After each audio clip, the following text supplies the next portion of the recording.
hope that you guys are not startled by my ring of the bell. So congratulations again to the new officer team. Actually, congratulations to Alan, who is our president. Congratulations to Johan, our new Sergeant of Arms. Congratulations to Amy as a new secretary. Timo as a new treasurer. And also a VP of membership, Sue. And VP of education, Robert. So congratulations, everyone. I actually don't have a lot of updates. And I just want to let everyone know that I won't be here on June 27th. So starting on June 27th, Alan's going to start taking over as the president. He's going to start giving the welcome speech, and for any kind of like matters from the officer team, you guys should talk to Alan directly. So let me ask for any updates from the current officer team, VP of membership. No, so far we have no new updates. No new updates? What about treasurer, Philip? No updates. No updates? VP of education or secretary, any updates, David? We're tentatively setting a turnover celebration with Ellen, and then on the 27th. That's the only thing. Sure. And I don't see our Sergeant of Arms and stuff. Do any of you guys know when is the next officer training? I know that they have it. Do you know that maybe? Well, no, because it's district by district, Oh, and this is a different district. I see. Although the club needs to have a certain number of officers trained in order to meet its goals. Yeah, right now we're not even working on the goals. We're so new. But last time we went to officer training in February or something, right? I heard it's in July in district conference. Yeah, I think it's But I July, haven't seen but it I'm not so sure because I know in the other club they already talking about officer training. So I actually don't see any new faces today. I assume that we don't have any new potential guests. So maybe we're gonna get started. Let's welcome our Toastmaster, English Toastmaster for today, Ben Chuck. Welcome back. Thank you. Well, we've got a small audience right now. Good evening, everybody.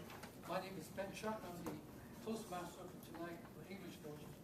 And then 大家好，我是中文部分的演讲主持人。 as you can see, our agenda has 3 great speeches tonight with challenging topics. Before we get into the speech session, I would like to introduce some of the members of our meeting tonight. I'd like to introduce our grammarian, our counter, Regina Xu. Would you please stand up and explain to the audience what your role is for tonight's meeting? Oh, okay. So my role tonight is our counter, so which means keep track of necessary word that the speaker used, like oral and. Thank you. And then, you want to, okay. And then we have our timer tonight, Daniel Hill. Dan, would you please explain to the audience what your role is for next meeting? Yes, as the timer, I will be keeping track of the speeches and holding up these cards when they reach their required spots. For most speeches, it's your 5 to 7 minutes.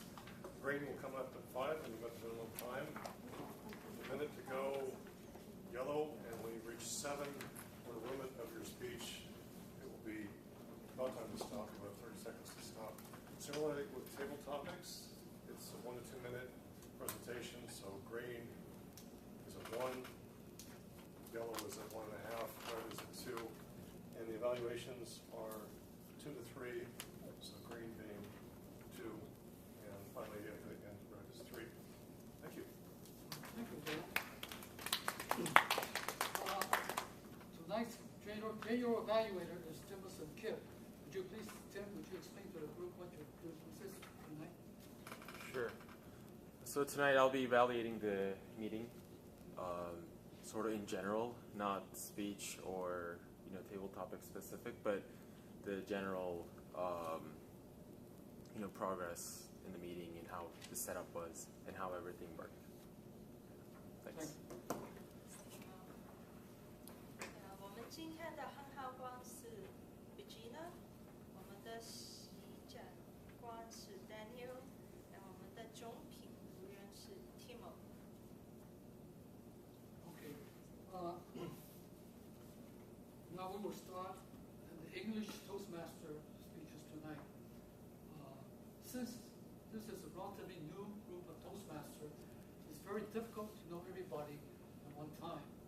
However, I'm very impressed in a short period of time to know tonight's first speaker. She is not only very hardworking, she's worked behind the scenes to help us develop this Toastmaster group.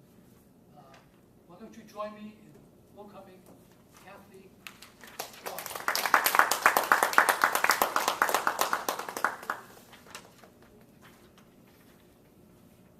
Okay, good evening. Tonight my topic is stop the bullies. I would like to urge of you to help to prevent the school bullies in the school. According to study, 1 in 3 kids, they are directly involved in bullies, in being perpetrators, victims, or both. Doesn't matter what gender, what age, what race they are, so they are highly vulnerable to being a bullies. It always have some ads on the TV that say, oh, we have to prevent school bullying, parents have to get involved, teachers can get involved, or anyone get involved from the education board. But I never felt very personal to me. And I felt that I need to do something or it would come back to me someday. Until a month ago, I went to a playground with my daughter. She was 2.5 back then, and there are a few kids playing there. They're ranging from 3 to 6. Suddenly, I heard a slap, really loud, and I turned around. I saw this older kid, about 5. He hit the smaller kid. I'll call the older kid Sam, and the smaller kid Billy. He hit him at the head, and the smaller Billy immediately used his elbow to protect himself. So Billy's dad was there. He just said, hey, stop. So he separated the kids. And I saw a bunch of ladies on the benches by the playground, but they even noticed what happened. I don't even know who Sam's mom is, so I'm like, okay, I guess they all have even shared, and I guess it's fine, quite good. But I start kind of looking at Sam all the time, trying to see where he is, making sure Vanessa is okay. And now 10 minutes went by, the little Billy kind of interrupts Sam again. He says, stop at the bottom of the slide. So I asked him to stop sliding down. And immediately I can tell Sam got really irritated. And before we can say anything, he gave him a slap at the face. So little Billy, that face will immediately turn red and a little bit swollen.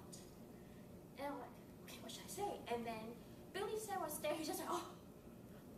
And then he didn't know what to do. I guess he think maybe it's too much to shout at the, even a 5-year-old kid, maybe it's too much. He didn't say anything, he just grabbed his kid, tried to comfort him. But I think at that point, it went beyond the boundaries. So, and I identified Sam's mom. She was talking to her friends on the bench.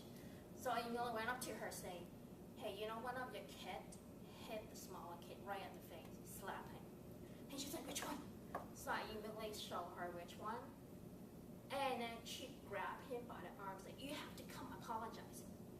And I can tell at Sam's face, he was so scared. He knew there was consequences to his action.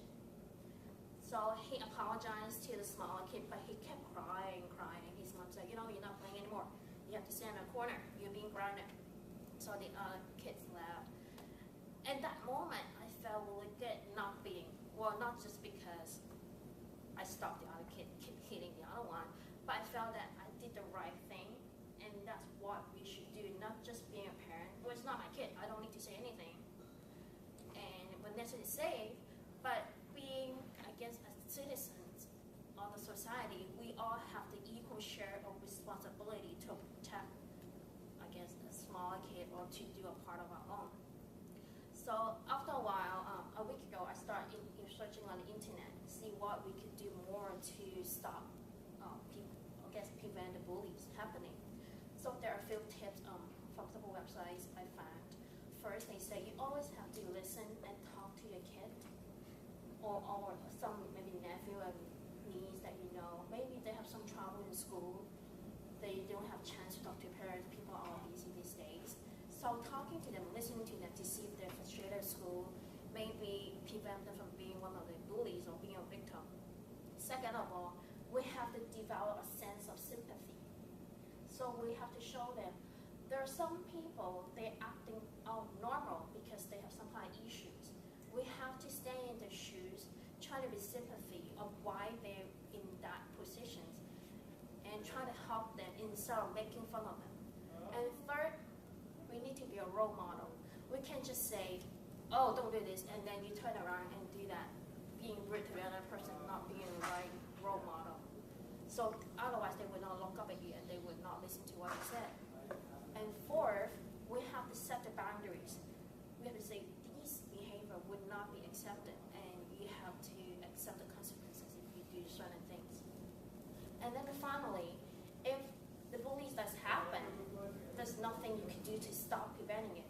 What you can do is to be proactive, take part, maybe talk to your school. If it happens to your kid as a victim, you should call up the other parents, explain what happened to them, not trying to blame them for their kid's behavior, but trying to working together to solve the issues, and working as a group and as a society, we could all stop having the bullies happening. So I hope you guys get the points, and tonight we'll all start getting our part in and be active in stopping the bullies. Thank you.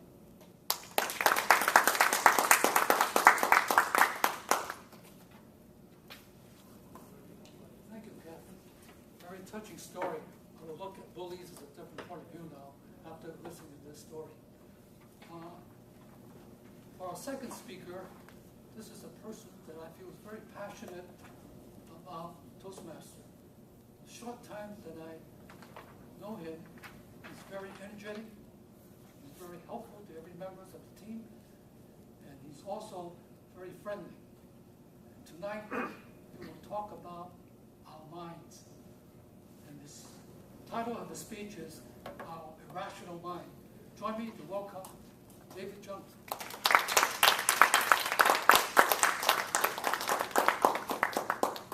Thank you, Ben. Fellow Toastmasters, have any of you ever been to an auction before? Raise your hand. Who think people are acting really rationally at auctions? Anybody? So, in auctions, people often do things that you don't normally expect. You doesn't make judgment based on the true value of a certain object or true reward that you will get from getting something. But my speech tonight is want to try to tell you that that's not just pertaining to auctions. Most people think that we act rationally most of the time, but I hope to convince you otherwise. So to do that, I'd like to tell you a couple of stories. First is an experiment that's conducted on grad students on MIT. MIT is supposed to be this really prestigious school. They're really brainiacs. They should know exactly what's going on. So the experiment is, in the beginning of class, the professors came out and say, I have a $20 bill, and we're going to do an auction. For $1, if you win, you can get a $20 bill for $1, and then just keep going up. However, the catch is that the second loser have to give me their bet.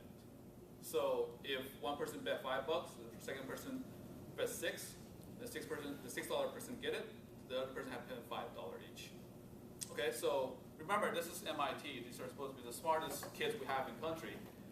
And over again, what happens at the end is that the bid often goes up to $30, $40 for a $20 bill.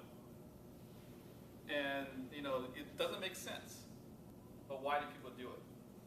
Most of the time it's because people are more afraid of loss than they're afraid of getting reward. That's one thing, but that's not the only reason. Now the second story I want to tell you is also on grad students. Because grad students, or just college students in general, makes perfect scientific human rats, I guess.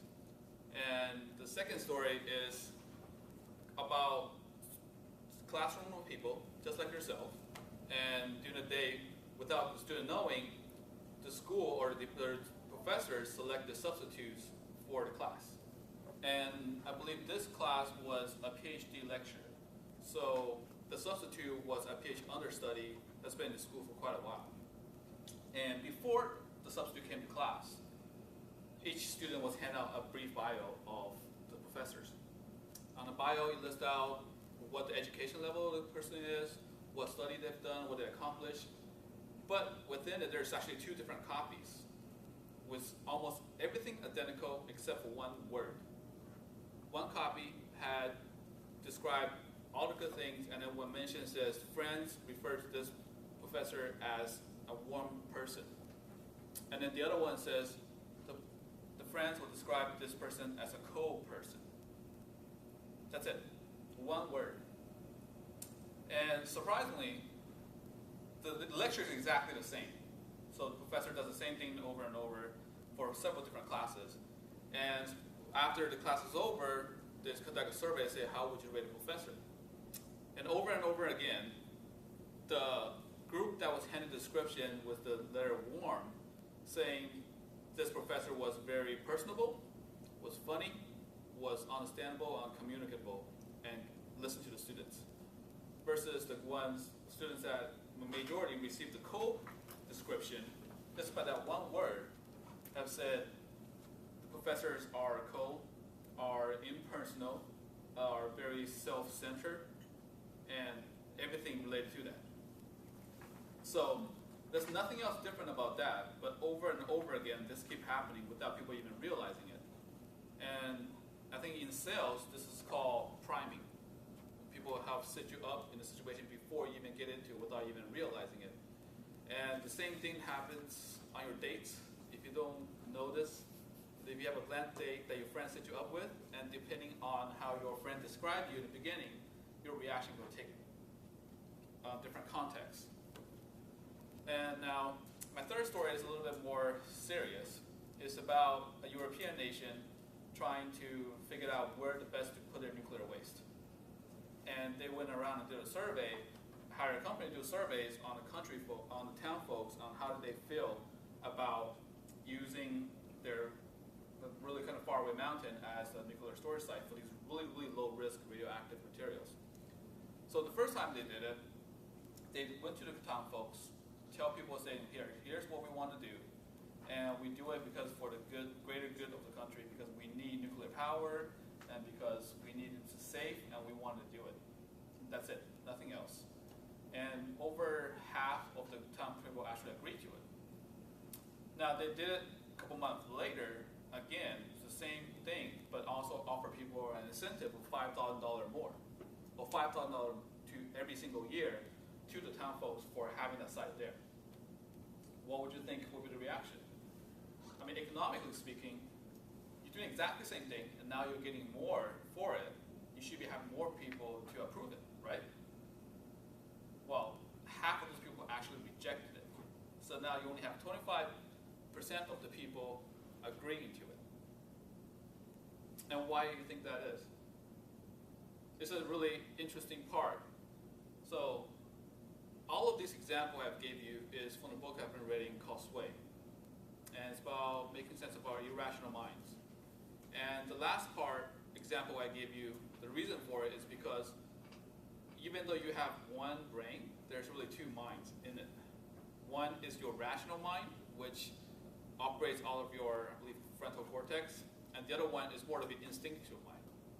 So when people are doing stuff out of the goodness of their heart, you're using your actual judgment. But if you're doing something that's actually you're getting a reward for it, you switch over to a different part of your brain, and you don't really realize it.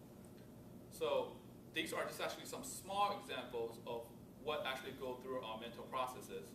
But most of the time, when you think you're making a rational decision, you don't really know what you're making a decision of. So just something that you think about. I think something that's fun, and just so if something else, you've seen somebody that doesn't make sense what they're doing, just try to understand it, because if you understand the process or try to figure it out, I think you'll prevent yourself from making the same kind of decision in the future. Okay? Thank you.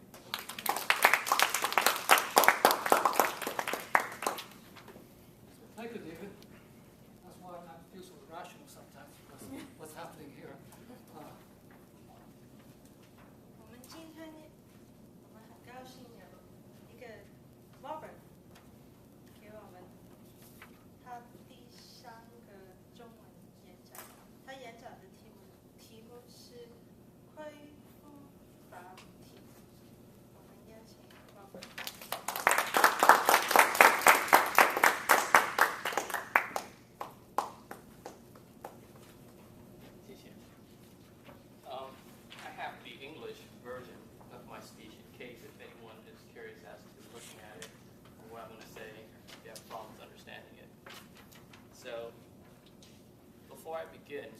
please don't type it yet. Does anybody here write traditional form or traditional form of Chinese?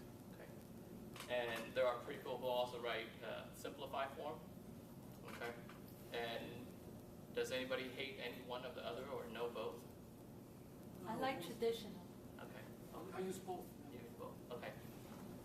好，那么我想有些人来到这里呢，除了在演讲方面能做好一点，也希望可以学习到中国的文化。中国有5000多年的历史，单单在它的文字上，从那个甲骨文到金文到大篆、小篆、楷书、横书、草书等等，都有4000多年的历史。汉字的字体，从那个东汉朝到现在已经没有很大的变化。那它也是唯一一种文字，古文字，到现在人们还在用。那也就是代表它经历过时间的考验。但是在1956年，中国政府为了那个政治的因素和为了减少汉字的笔画，就审定了汉字简化的方案。就这样，我们今天就有了繁体跟简体的区别。但是我想强调一点，就是你这样做的话，你就已经那个抹杀了中国的文化。那是因为中国的文字不单单用来沟通而已，也是一种艺术。所以呢，我希望中国政府能改变主意，恢复到那个繁体字。我将会给2个理由来支持我的看法。第一，科技。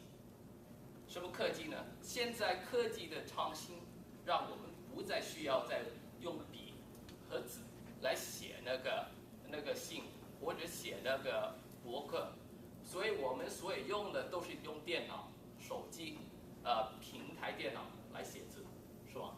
所以繁体跟简体再没有区别，因为我们真的，你们想上一次用笔和纸来写字是那么时候，你们有时候还会记得那个字应该怎么样写吗？我想大家有些时候拿那个笔起来，很多字你们都忘记。所以其实繁体跟简体现在只是我们在看的一个东西，也不真的要写出来一个东西，所以繁体跟简体就没有区别。第二，就是我们每一个中文每一个汉字都有它的意思，都有它的特点。我想现在跟大家分享四个字，用那个简体跟繁体来看。第一个字呢就是飞，现在简体的飞呢就是这样写，那么繁体的飞呢就是这样写。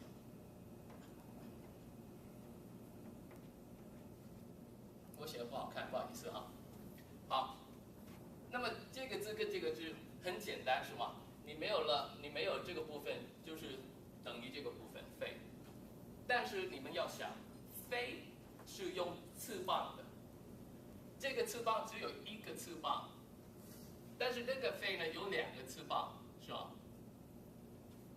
一只鸟是用2个翅膀来飞的，不是用1个翅膀来飞。还有就是，你们要看的就是“飞”那个字里面还有另外一个汉字，就是这个字。那个是什么字呢？如果我们分出来看，这个是叫升，升就是 rise， 2个翅膀升起来，不代表是飞吗？那么这个字可以代表飞的意思吗？不可以，不可以哈。好，那第2个字，爱情的爱。那现在的爱就这样写，繁体的爱呢，就是这样写。那么区别在哪儿呢？区别就是在下面那个字。我们爱是用心来爱，但是这个爱呢，就是友，就是朋友的友。那么爱情是用朋友的爱，不是用心来爱吗？所以繁体这个字跟简体的字很有不同的意思。第三个字就是龙，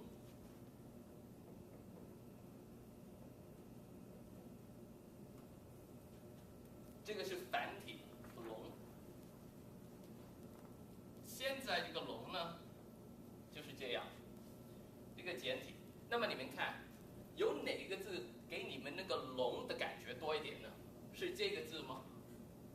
或者是这个字呢？你看那个字，那个只是这一边看，这个龙就真的像一条龙的形象，是吗？然后第四个字，那个树叶的叶，现在树叶的叶呢是这样写的，你看起来一点都不像叶子嘛。但是呢，以前的叶呢，就是简体的繁体的叶呢，就是这样写的。你能看得出那个，每一次你看到这个这个上面就代表有树的意思，啊，就树叶应该这样写。这个呢，一点意思都没有。我知道在很短的时间里面，不可能说服你们。我本来是选繁体，但是最近才写简体。我知道简体的好处，比如说你那个字叫丰满，那个丰，很多人现在都不会知道这个丰满的丰。啊，这个繁体，简体现在是这样写的。啊，所以现在，我就看得出来，那个简体的那个壁画真的小了很多，这个是很好的事。但是我要跟大家说，就是千万不要忘记，那个汉字不只是一个文字而已，它真的主要的是一种艺术。我们真的要了解到，不是那个汉字不是用来沟通而已，真的是一种文化。如果我们抹掉这些字，那个繁体字，就代表抹掉我们的文化，就代表抹掉我们那个所谓的中国那个特色。所以我希望大家真的好好想清楚，其实字不是用来沟通，也是一种艺术。希望大家可以像我的看法，回到那个繁体字，因为它有特别的意思在里面。谢谢。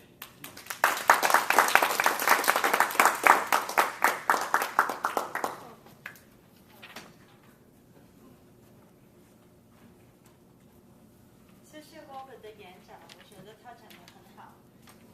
我们在香港还有台湾来的朋友，我们都是用繁体的。我觉得，所以我不会读还有写简体。所以我觉得Robert got a very good point， 我完全同意 Robert 的说法。所以我们现在是即兴演讲的部分。我们现在邀请我们的 English Toastmaster。Now we are in our table topics session of the meeting, and for tonight we have a change in the agenda. I'm changing the personnel a little bit. Let me introduce our English table topic master for tonight. Join me in welcoming Bai Song.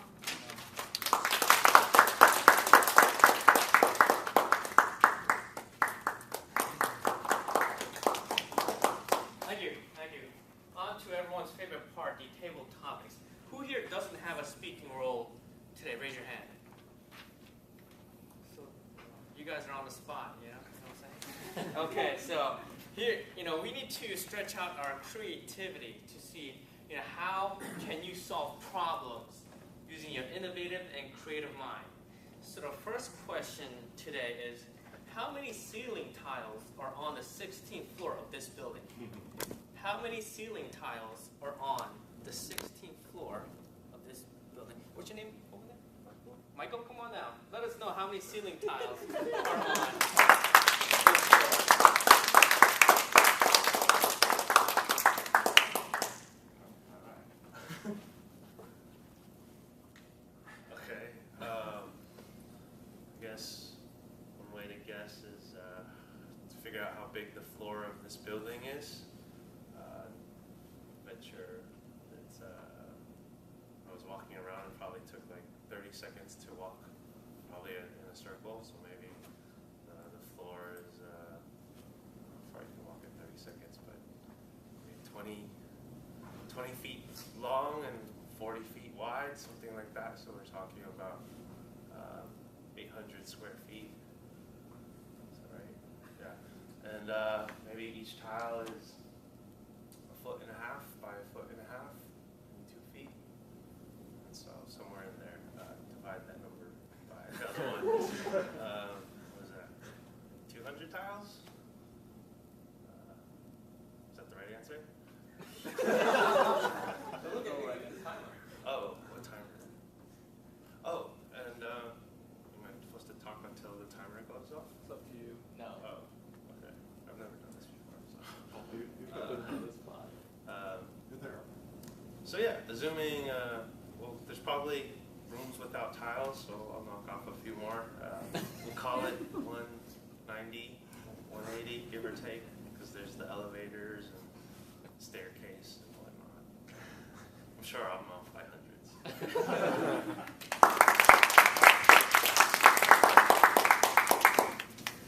Thank you, Michael. Correct answer is 3,623, but you were close. You were close. Just kidding. Okay, so who else doesn't have a speaking role? I didn't raise them high. Don't be pretending like you have one and then not raising your hand. I'll call you out. Okay, so now here's the thing. We all need to try to be other people or try to talk in different ways to try and stretch out your personality. So next question, after every statement, you have to end it with the phrase, if you know what I mean. All right? So after every phrase you make, you have to end it with, if you know what I mean. If you know what I mean. So tell us about your favorite day, if you know what I mean. Philip?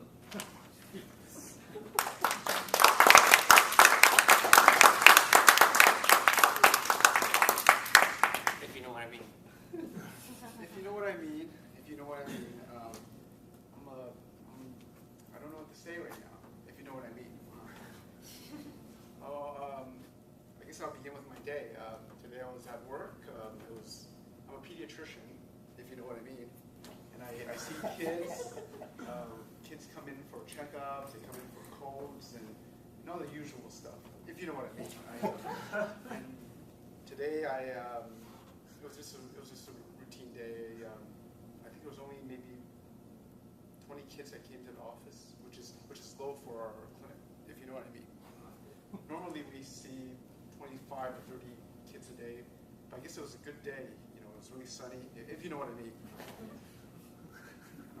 So I'm here now. I'm glad to be here, and there was, if you know what I mean.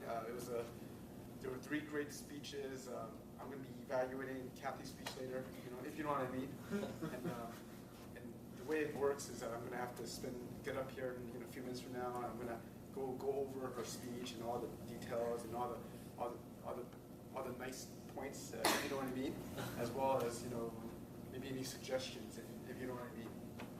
So I think I'm about out of things to say, if you know what I mean. So I'm going to hand this back to our table topic master.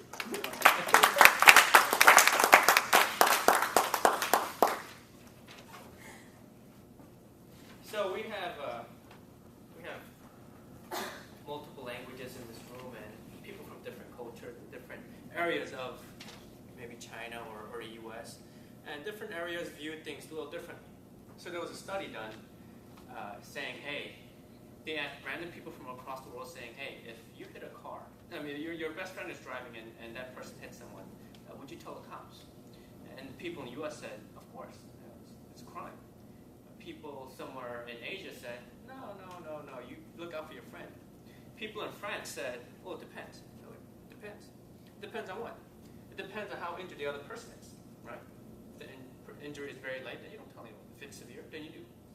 They went to Italy and they asked the exact same question, and the response also, it depends. I was like, it depends again. Well, what does it depend on? How badly damaged is the car? You know what I mean? So the question is you have to tell us what it means using your cultural reference and your ideology and whatnot. What does it mean to test for a two-sided null hypothesis with a p-value of 0.05? What does it mean to test for a two-sided null hypothesis with a p-value of 0.05? You're adopted, man.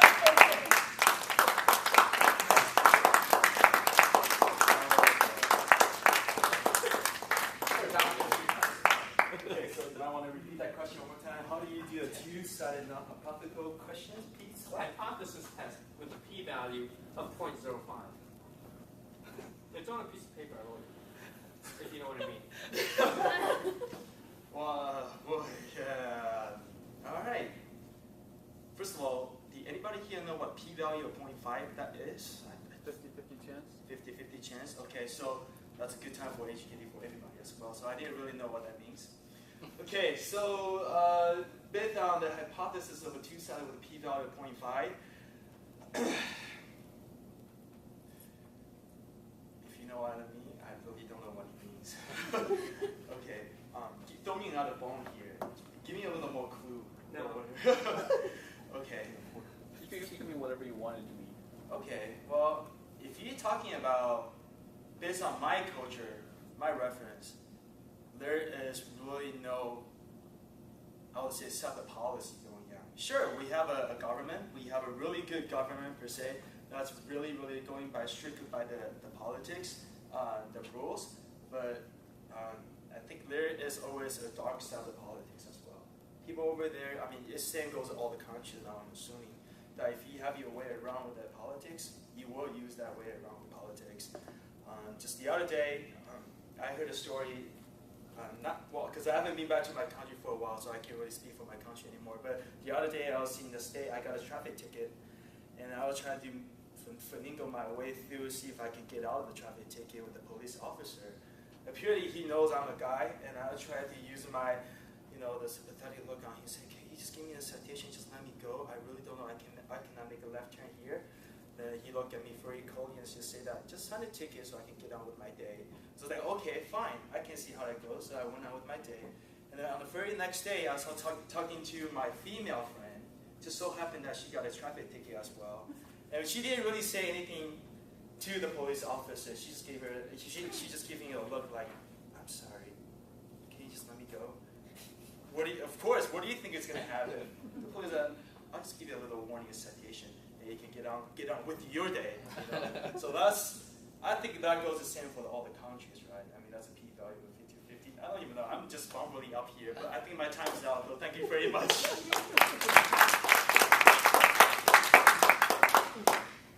So if you ever become a consultant or ever you speak to a consultant, they'll say stuff like that, and they'll make it sound good, and you'll believe him. So that was a consulting test. I believe my time is up. Mr. Toastmaster.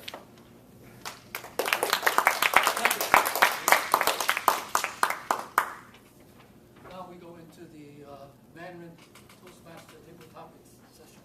我们今天的中文即兴演讲人是苏，一样是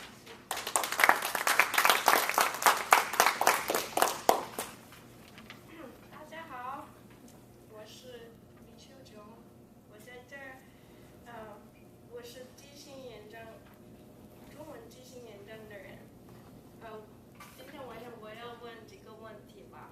我现在在很自由的城市上班是吧？然后所以我觉得我有很多自由在这里。我要问你们，曾经感觉过没有自由还是有自由？因为我在高中的时候，我完全没有自由的，我一直学习了，是听我的妈妈说的。但是我来这里，然后我觉得我有很多自由的，这个是我的第一个问题吧。你们感觉过没有什么自由，还是有很多自由？谁可以说？可以吗？请。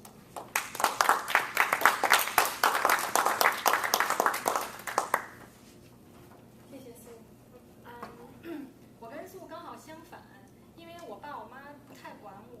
所以呢，我从小就觉得我有很多自由。到旧金山以后呢，我一样觉得还是很自由。不过我从别人的角度观察一下呢，可能就是说旧金山有更多的自由，比如言论自由啊，它可以批评政府啊，讲领导人的坏话都没关系。但是在中国，你要是批评政府、讲领导人的坏话，尤其是你写下来的话，可能会 get into， 可能会有问题、有麻烦嘛。然后呢，另外一个自由就是说，可能就是说在选择伴侣方面，可能你可以就是选择同性的或者异性的都可以。但是如果你要在国内的话，就可能会比较，就是说你要是选择同性的话，人家可能会背后讲你坏话，说哎，你看他怎么选择同性，会这样。但是通常在这里好像都无所谓。然后另外就是男性和女性之间可能也更加均等一点。这样，谢谢。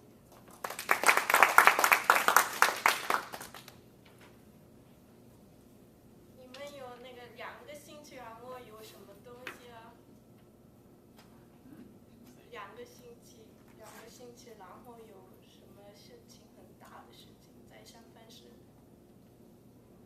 同性恋界。对 ，exactly。对，你们看过吗？还是去过吗？去过。去过吗？去过。去过你，没去过，所以我要问，在上班是，已经同性恋的结婚可以吗？不可以。我要问你们的想法，可以不可以结婚？同性恋，谁可以说中文？可以吗？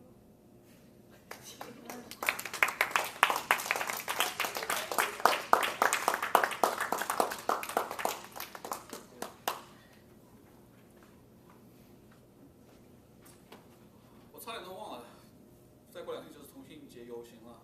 我还记得我很小来，我12岁来三藩市移民到美国，然后移民到美国那个也是夏天来的，然后刚刚来了没1-2个月，我爷爷就带我去看同性恋游行，然后这是我对美国文化的接触的第一个接触，所以挺新鲜的，挺好玩的。你没去看过的话，一定要去看一看。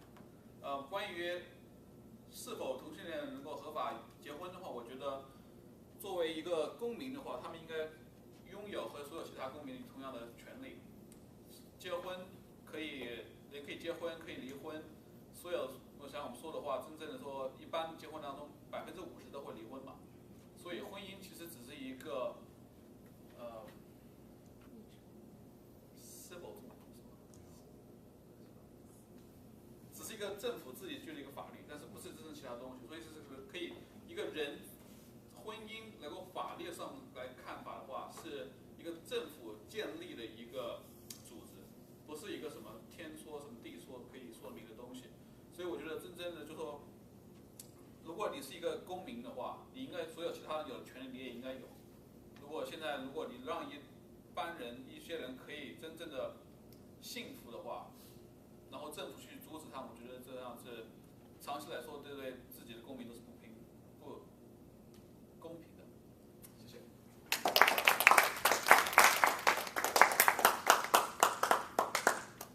我也完全同意他们结婚，他们可以结婚。但是我跟我的朋友聊天，他们可以结婚，但是我想孩子的时候，如果他们要领养的时候，我再想一想，这个是对的东西还是不对的？我不知道。现在我觉得他们可以结婚，但是领养的事情我还不知道吧？你们有什么想法吗？他们可以领养，然后成。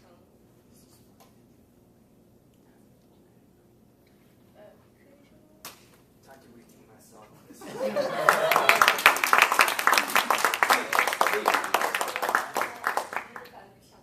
我的想法是什么？可以领养小孩？当然可以了，为什么不可以领养小孩？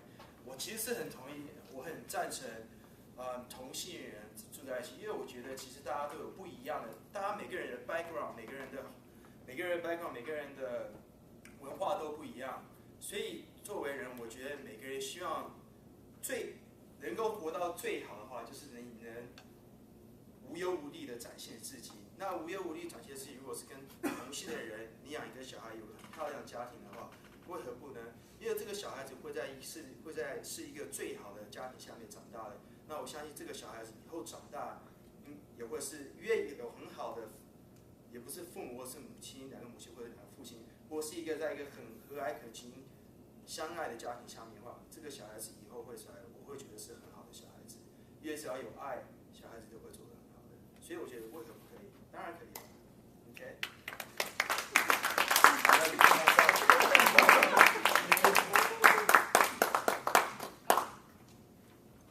我很高兴，因为你们都听得懂我的中文，谢谢。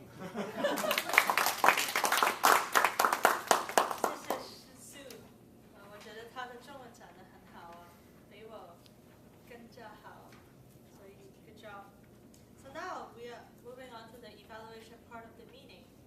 我们邀请我们今天的总评读员 Timo。So like Tiffany said, we're at the evaluation portion of our meeting, and I will call up the evaluators one at a time, and we'll go through all the speeches and hear the great feedback. So our first evaluator will be Johan, and Johan will be evaluating Kathy's speech. Stop the bullies. With a switch. So, let me read one really quick. Our first evaluator is going to be Philip, and he's going to be evaluating Kathy's speech. Okay, so I'm going to evaluate Kathy's speech on Stop the Bullies. The topic I thought was interesting. Before hearing her speech, I was wondering where she was going with it, and then when I liked her opening. She went and gave a lot of statistics, and then that kind of pointed out how prevalent it is and how it affects society. The thing that I liked most about her speech was her example of Sam and Billy, because that made it really personal. When she mentioned her daughter, and then she mentioned what she observed with Sam and Billy, I thought that was a good way to bring it home, to make it personal, and I could tell that she felt emotionally invested in it, and so I really like that portion. I think if she acted out, it would have made a bigger impact. Like if she can make believe that she's Sam, and then maybe role play Billy, and then go bounce up Sam, and then Billy. I thought that would be that would hit it home. That would make a further impression on me. The thing I like about Kathy's speech was the other thing that I really like about Kathy's speech is her tips. She gave 5 tips that I thought were pretty practical and things that we can actually use. And I think the first tip was listen and talk to these bullies. 2, be sympathetic. Number 3 was role model. Be a role model. Number 4 was set boundaries. And number 5 was being proactive, going to schools, talking to the bullies' parents. I thought these are practical tips that we could use, and I think overall it was a good speech. If I had other things to say, I would say maybe she could speak a little slower, because I think she was going through a lot of points, and I guess I'm not the sharpest person, so sometimes it goes really fast and I might have missed the point. I think if she slowed down a little bit, and maybe act out certain portions, and I think it would make a further impression. Although I like the speech as is, just trying to be nitpicky. Okay, thank you. Our next evaluator is going to be Johan. Johan's going to be evaluating David's speech, our irrational needs.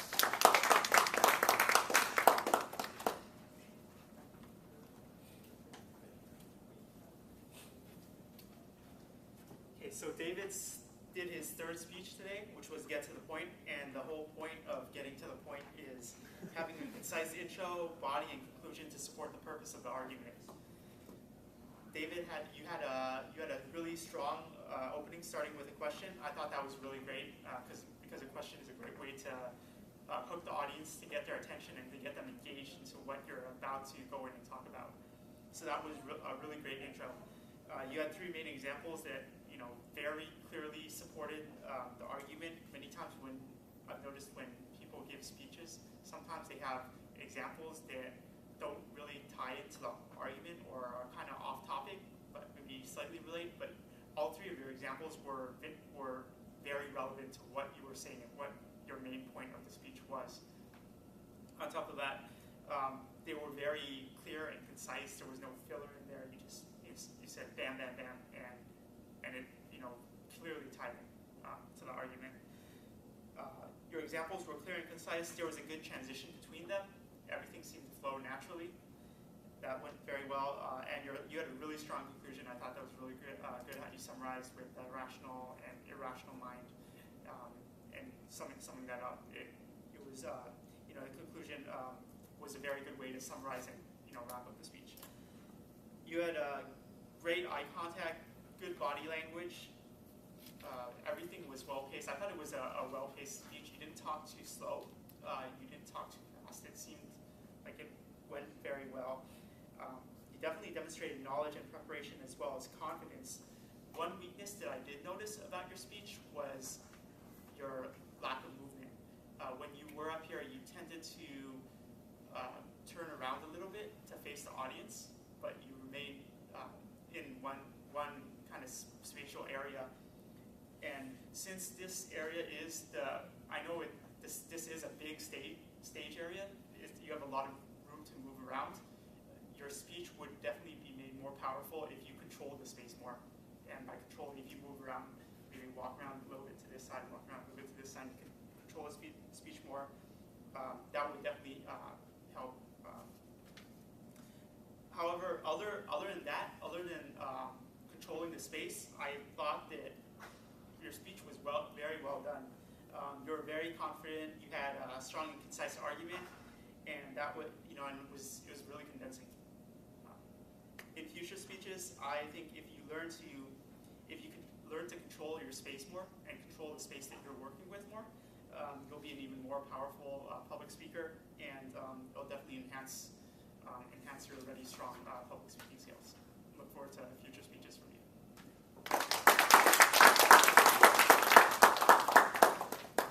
Our next evaluator will be Kayla, and Kayla will be evaluating Robert's speech.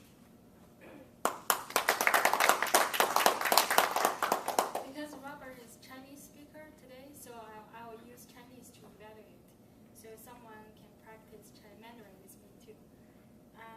因为我从北京来嘛，所以 Robert 他提出这个问题，我从来没想过。因为我一生下来就是学写字，从小时候学拼音啊，学汉字开始就学这些，没有人提出过异议，没有人说过，所以我也从来没想过。所以我这次要回去好好想想。不过呢，他的开场白呢，因为它是一个 persuasive 的 speech， 它是非常有说服力的。他一开始呢就说出了他的观点，说这个他希望呢，用繁体字来取代简体字，因为呢东汉时期开始，从历史角度就开始讲了，这个繁体字呢比简体字呢更有文化，而且呢中国是为了一些可能政治目的呢才抹掉了这个中国文化，来这个用的简体字，可能就说繁体字比简体字更有历史，更有意义。另外呢，他就开始举了这些汉字的例子。第一个呢，用了飞，飞呢，他说一个翅膀是飞不起来的，必须要用2个翅膀，就讲述了这个繁体字比简体字更有意义、更有艺术。然后又用同样的一个角度呢，就说爱，没有心是无法去爱的。所以呢，他就也是从这个角度强调了这个繁体字比简体字更有意义。然后龙呢，也是飞翔起来的，叶子呢也是有数的，这都是从同一个角度强调了繁体字比简体字更有意义。最后呢，他还有了强有力的 conclusion， 就是说呢，汉字不仅仅是一种文字，它还是一种艺术，它不仅仅是沟通，它不可以抹杀中国的特色。所以呢，它这个又结尾又很有力的把这个观点强调了一下，所以我认为他 speech 做得非常好，非常 persuasive。但是有一点点呢，就是他前面说，简体字和繁体字现在没有区别了，这样一说呢，就把你这个削弱了一点，把你的那个观点削弱了一点。另外呢，他还说简体字有好处，这样也跟你的观点有点相反。所以就说这两点我听到好像有一点点需要提高以外，其他都是非常好的。谢谢。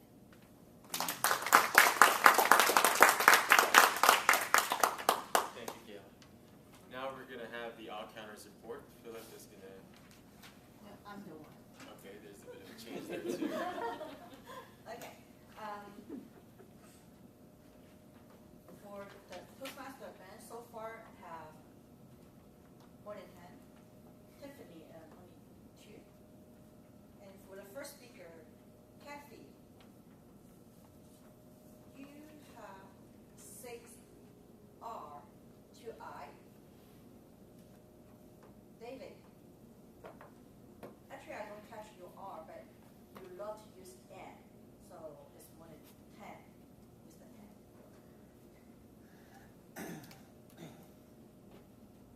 Robert, use the R is 5 times, and 你喜欢用的类的用了7次 R 3 times, and then you have 4 times repeat the word. 然后 table topic.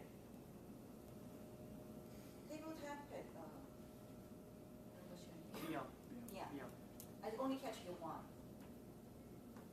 The first guest have 8 R, and Philip more than 10. Guest Alan 6. Mandarin table topic. So far you have 7. And the first speaker, Katie, have 1 R. And second speech, Mandarin. Oh, David, you only have 3 at a time. And the third person, Alan, you have 3 at that time. Timo, so far you have 2.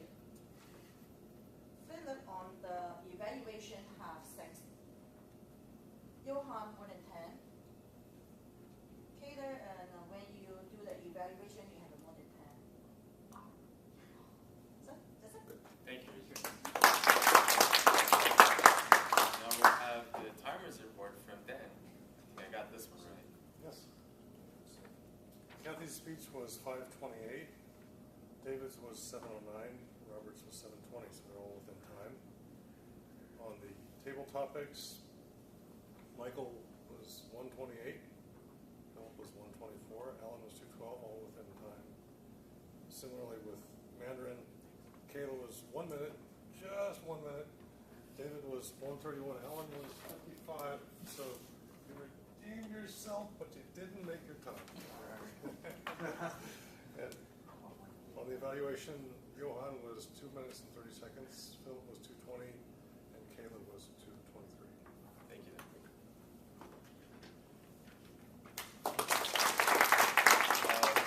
Now, I'll give my impression of this meeting. I have to say, I'll first talk about the non-technical side, then a few technical things. I'm very impressed with this meeting. I think this meeting was very unique relative to all past meetings we had. And if we were to have a theme to this meeting, I think it would be challenge and sincerity. I definitely clearly see a collaboration and great willingness to help one another. From a challenge standpoint, Robert giving the Mandarin speech and then being so generous to bringing English notes for non-native speakers so they can try to understand and correct themselves later on. And Sue coming up here as a non-native speaker, doing a great job at encouraging others. And again, with Kayla doing the same thing here, doing the evaluation so that, you know, non-native speakers or people practicing Mandarin can benefit from it. So it's definitely not easy, but very challenging, very encouraging. I think that was very, very well done, very well thought. So on the sincerity side, I think the evaluations were very much from the heart, very sincere, and it, you know, all the evaluators gave feedback trying to help the people who gave speeches here. They didn't do it because they had to do it. They didn't do it just to, you know, say a few things about the speech, but they really tried to give good feedback, and I think that was very clear too. I wish, you know, we have a smaller crowd today. I wish there were more of us to see this today.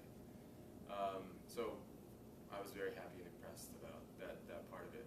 Again, the challenge side, I think Byung's Mandarin table topics, aside from, you know, helping run the meeting smoothly, last minute change, helped practice a part of the goal of this club that we don't necessarily practice every week, that is being on the spot, being spontaneous, and being able to improvise. And that also helps us, you know, remove the fear in us that we're all trying to remove doing public speaking. So I think that really practiced the part of our brains that we don't necessarily get to do, including humor, including encouragement. So I think that was a great touch to this meeting. On the technical side, in my opinion, the, you know, less exciting side of it, again, you know, one of the positive feedbacks, David sent out the agenda early on before the meeting, so I think that's very helpful. There were a few changes in the roles, but that was smoothly done. That was already talked through before the meeting. And one thing I can say about it is, I think word of the day is a good addition to the meeting. So next time, if, you know, we can add a word of the day and, you know, hit the gong, it just, you know, gives a bit of an excitement and helps with that being on the spot, improvising, adding on to our already maybe set speeches.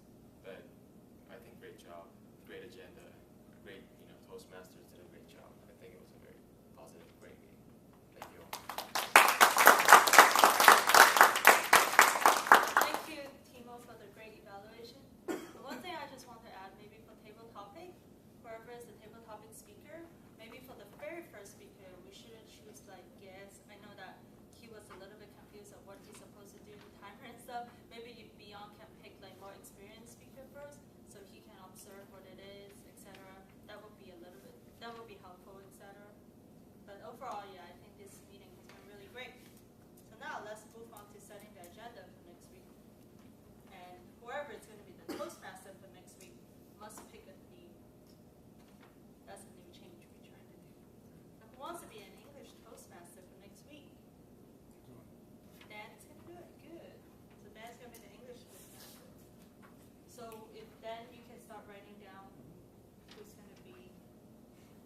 What about Chinese Toastmaster? Alan? Okay, Alan will be the Chinese Toastmaster. What about speaker? English speaker. Okay, Kayla will give it English speech? Oh wow, Kayla's going to give her first speech. What about Chinese speech? Anyone wants to give a Chinese speech? What about Regina? You want to give a Chinese speech? No. Not ready. What about? Seems like everyone. What about Philip? You want to give a Chinese speech? No. Okay, another English speech then. Sue, you want to give an English speech? English speech? Or Chinese, whatever you want to give. No? English? You want to give? My name is Wei. Sorry I came in late. I was invited by Sherry. Oh. So Sure, she's yeah. not here. So I'm maybe speech. Oh, are you a member? I think so. It's a process. I sign up. Oh no, yeah. Well, that's part of it. Well, you meet up do have to first, tell though, that. and then That's you the have to first sign step, up yeah. like Maybe to I'll be a sign up. member and. Yeah. Before I can come. Okay. Or you can.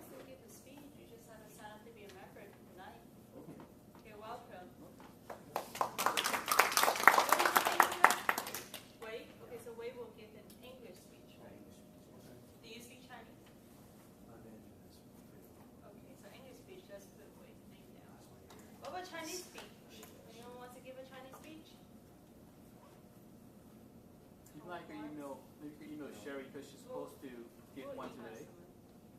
Sure. What about English evaluator for Wei speech and also for Kayla's speech? I'll evaluate Kayla. Okay, Robert will evaluate Taylor. Who wants to evaluate Wei speech? Sue, do you want to evaluate? Okay, Sue's going to be the evaluator. What about table topic? English table topic. Okay, I will do English table topic. So Tiffany? What about Chinese table topic? Okay, Kathy will do Chinese table topic. General evaluator. Will you be here next week, David? I'm not here. No, okay. What about Regina? You want to do general evaluator? I'm not sure am I able to be here next week. Okay. What about Robert? What about Ben? You want to do general evaluator? English? Yeah, it's only okay. Ben will be the general evaluator. I'll count the timer. Will you be here? I will be here next week. Well? Yeah. Okay. Johan? Want to do? I can do. I'll count. I'll count it? Okay. I'll count it. What about timer? Anyone wants to do timer? Will you be here, Bion? I don't know. I have to check. Okay. It's okay. We'll fill in these rows when we email people. So you have an agenda there? Yes. Good. Thanks. So it seems like Wei is the only guest tonight. So welcome. Are you a member yet? No, I was here last week. You were here last week. Yeah, I remember you. I forgot your name. Michael. Michael. Okay. Are you a member yet? No, Are I'm you planning to sign up. What? I'm planning to sign up. You plan to sign up tonight? Okay. Maybe once you become a member, you can start. You can be a temp member next week. Wei actually like to share his thoughts with us. Can we do that? What? He'd like to share his thoughts about the Sure. Yeah. Of course. Yeah. You want to come up?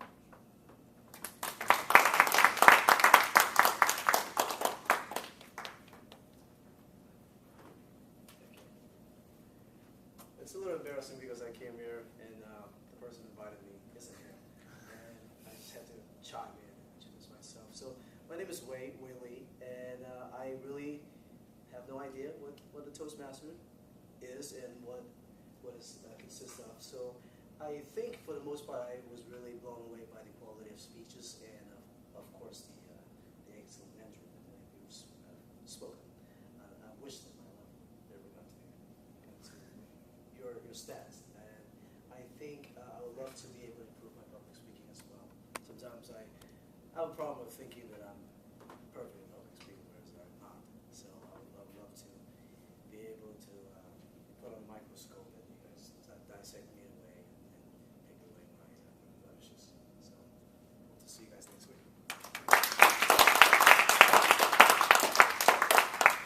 So that concludes our meeting. Is there any announcement that anyone wants to make before I close up the meeting?